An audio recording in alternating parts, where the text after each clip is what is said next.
Moi, je sais que je n'ai que 24 ans.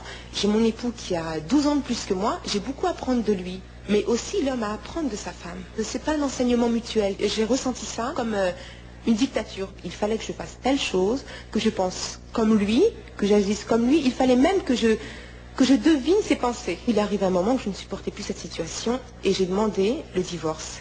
Et là, nous sommes dans les studios d'enregistrement de l'émission C'est la vie à la chaîne 3, une station radiophonique francophone d'Alger. Aujourd'hui, on discute des droits de la femme en matière de divorce, un sujet délicat. Soraya, l'animatrice, et ses invités écoutent le témoignage anonyme d'une jeune femme en instance de divorce. Ce n'est pas encore accepté dans les mœurs qu'une femme demande le divorce. Il est beaucoup plus fréquent que ce soit l'homme. Et la procédure est beaucoup plus rapide. Comment envisagez-vous votre avenir? Personnellement, j'aimerais bien vivre seule et travailler, et avoir une vie tranquille, être sereine. Maintenant, en Algérie, c'est beaucoup moins évident. Car une femme d'abord divorcée ne peut pas vivre seule dans un appartement avec un enfant. Donc maintenant, comment je vais vivre ma vie? C'est-à-dire, je vais reprendre, c'est un cercle vicieux, je vais repartir chez mes parents avec mon enfant et je vais reprendre, je pense, la vie que j'avais avant. Aux yeux de la loi algérienne, la femme est une perpétuelle mineure. Ainsi le veut le Code de la famille, adopté par le gouvernement en 1984. Avec mordant, Nassera Mera, une militante féministe, dénonce la situation intenable dans laquelle cette loi place des milliers de femmes désireuses de quitter leur mari.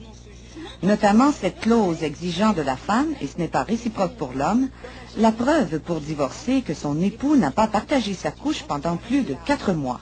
Comment le prouver? Il faut qu'il y ait des témoins hommes, parce que nous, on peut pas, les femmes ne peuvent pas témoigner. Il ne faudrait pas que ce soit un parent, il ne faudrait pas que ce soit un frère, il faudrait que ce soit 2 étrangers. Comment une femme peut-elle ramener 2 hommes étrangers pour vérifier tous les jours que son mari n'a pas partagé sa couche? Elle peut les mettre sous le lit, et si son mari découvre 2 hommes sous le lit, c'est elle qui sera accusée d'adultère. Mariée pendant 20 ans à un époux alcoolique et violent, Baya Boussaïd raconte comment elle a réussi à obtenir un divorce par consentement mutuel. Une démarche qu'elle paye cher aujourd'hui. Le témoignage de Madame Boussaïd, c'est clair. J'ai perdu mes droits. Bon, c'est dû au code de la famille, quand je dis les droits, parce que avant 84, une femme divorcée gardait le domicile conjugal à partir de 3 enfants. Il y a eu un nouveau code de la famille daté de février 84, où la femme divorcée ne pouvait plus, même en ayant la garde des enfants, ne pouvait pas garder le domicile conjugal. Donc vous perdez le domicile conjugal et la garde des enfants? Non, pas la garde des enfants, j'ai toujours la garde des enfants. On vous donne la garde et on vous fout dehors. C'est une autre contradiction. Est-ce que vous pouvez réclamer une somme d'argent pour l'éducation des enfants? Il y a une pension alimentaire, mais dans la plupart du temps, elle n'est jamais payée. Moi, ça fait 5 ans que je suis divorcée, j'ai rien reçu. Aujourd'hui, Baya vit seule à l'hôtel. Les 3/4 de son salaire d'employé de banque servent à défrayer le coût de sa chambre. Son sort est pourtant enviable comparé à celui de toutes ces femmes répudiées sans le sou. Et la femme, si elle n'a pas les moyens, si elle n'a pas de connaissances, si elle n'a pas d'argent, automatiquement elle laisse tomber. Et c'est des femmes qui se retrouvent carrément à la rue. Et ces cas de répudiation sont très fréquents? Elles sont fréquentes. Le code de la famille algérien permet la dissolution du mariage par la seule volonté de l'époux. Directement inspiré de la loi islamique, la charia, il légalise en somme la répudiation qui a toujours été autorisée par le Coran. Ajouté aux préceptes du Coran, inscrit dans toute une culture aussi qui est traditionnellement machiste, cette loi pèse lourd sur la vie privée de la femme algérienne, qui extérieurement projette l'image d'une femme émancipée. Les femmes de la génération de Baya, nettement influencées par la culture française, qui a prévalu en Algérie jusqu'au milieu des années 60, essaient de transmettre de nouvelles valeurs plus égalitaires à leurs filles et à leurs fils. Mais Baya ne se fait pas d'illusions. Qu'est-ce que vous dites maintenant à vos filles? Qu'elles doivent travailler pour avoir une bonne situation à l'avenir, qu'elles ne doivent pas dépendre d'un homme. C'est surtout ça que je répète tout le temps. Et à vos fils? Comment vous éduquez vos fils? Parce que les fils, oui, les garçons, ont ces droits-là, et vous ne pouvez pas leur dire qu'ils les garçons, ils sont libéraux, mais en plus, quand même, ils ont ça dans le sang.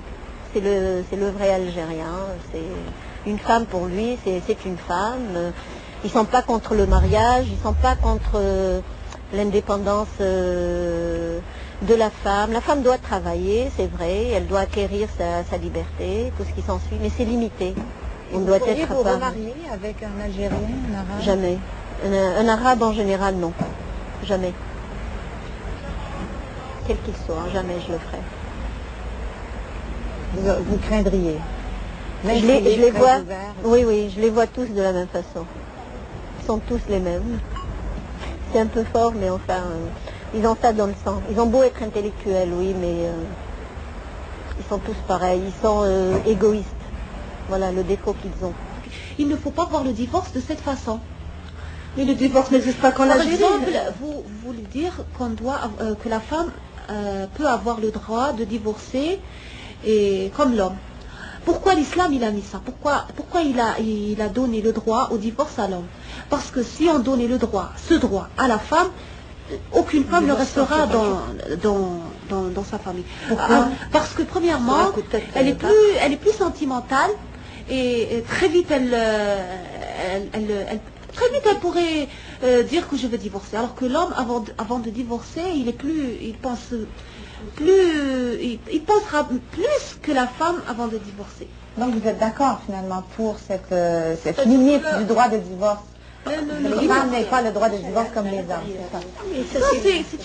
Regardez, c'est comme porter le hijab. Vous me dites, pourquoi est-ce que vous me dites, est-ce que vous ne pourrez pas ne pas porter le hijab? Je vous dirais non, parce que Dieu m'a dit de mettre le hijab, donc je le mettrai.